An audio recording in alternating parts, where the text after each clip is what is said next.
Bloomington's mayor wants to catch up on the size of the city by annexing property in Monroe County's jurisdiction into the city. The last annexation took place in 2004, but the proposal is a hard sell for some non-city residents. Jimmie Johnson and Phyllis Jenshak have been neighbors in southern Monroe County Eagleview subdivision for about 17 years. So we get along great. We get along great.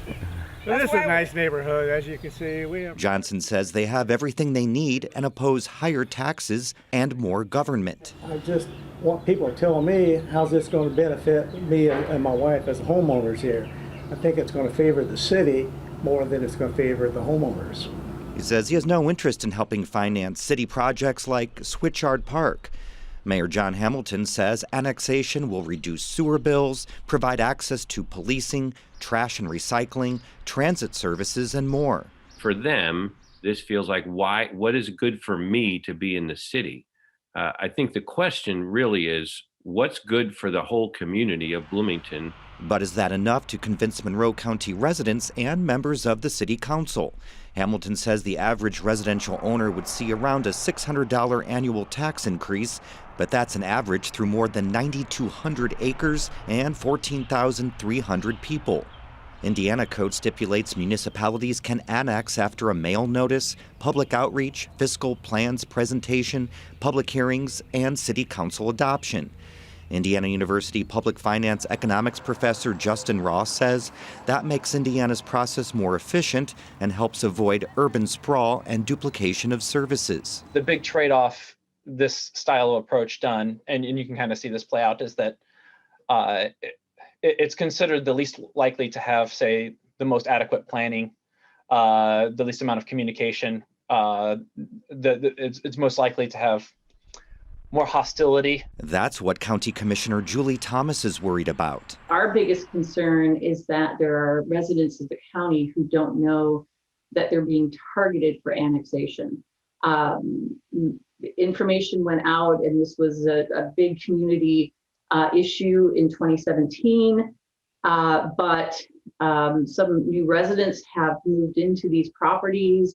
The city's 2017 annexation plan was stopped by a very late addition to that year's state budget. Bloomington officials slammed the move as legislative overreach. They sued and won, overturning the law in December 2020. So annexation is back. Hamilton says another round of mailings will be sent to affected homeowners, and a public hearing is scheduled for August 4th. City Council can only limit the proposed boundaries or revoke any of the 8 areas during proceedings on September 15th. Thomas says that's only a few months to browse through the city's 700-page plan. There's a lot of questions about some of the statistical information and how the numbers were derived. The county bases its budget on income tax based on residency. And if you're a resident of the city, that tax gets paid to the city rather than the county. Monroe County Council member Eric Spoonmore says that and other tax shifts could amount to a $3.7 million cut. But there are going to be impacts to many of the county's funding sources, including local income tax, public safety income tax, motor vehicle highway, food and beverage tax, wheel tax, excise tax. Spoonmore says he's worried annexation will make it more difficult to fund county-wide services such as the health department and the criminal justice system. The proposed annexation is substantial, so the financial ripple effect on taxing units will be too. But Hamilton says the city has no choice. Annexation should have been going on for the last 17 years. But we need to catch up, or we will always be behind and won't be able to catch up. Hamilton points out annexation allows new residents to vote in city elections. But Jenshak says it doesn't make a difference. We tend to be more on the conservative side. Bloomington always goes liberal. I don't think my vote would really matter that much. Jenshak and other annexed residents won't get to vote in the next election anyway.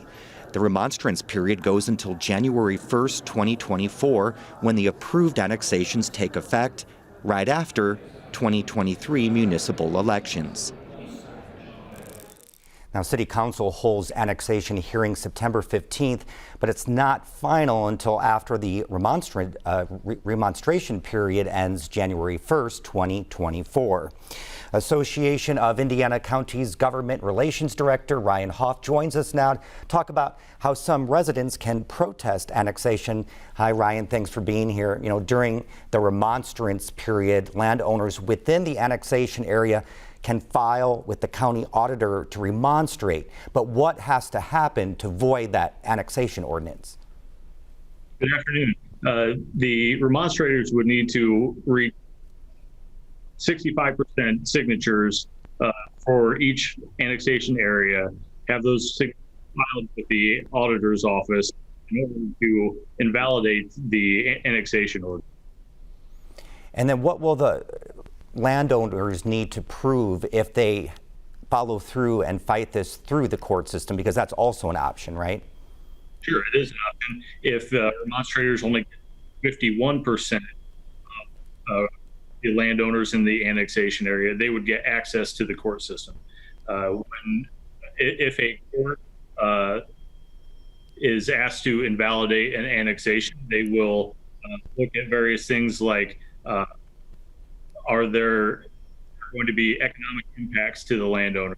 Is it in the best interest of the landowners? So there are standards with the Indiana Code that a court is going to look at to decide whether or not the annexation should stand. It wouldn't just be are there more people opposed to it than support it.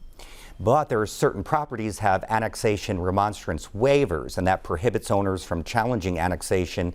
That was in exchange for city services, and some of those date back years. Is there any new legislation on that? Sure.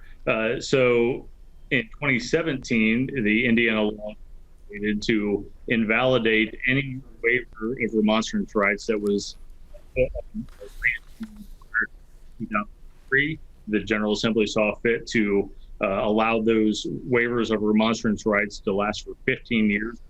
And those waivers have to be recorded onto your property's deed. So if you don't know whether or not your property has a waiver of you can go to the county recorder's office, take a look at your deed and find out. Okay, appreciate your time. Thank you very much. Certainly. Have a good afternoon.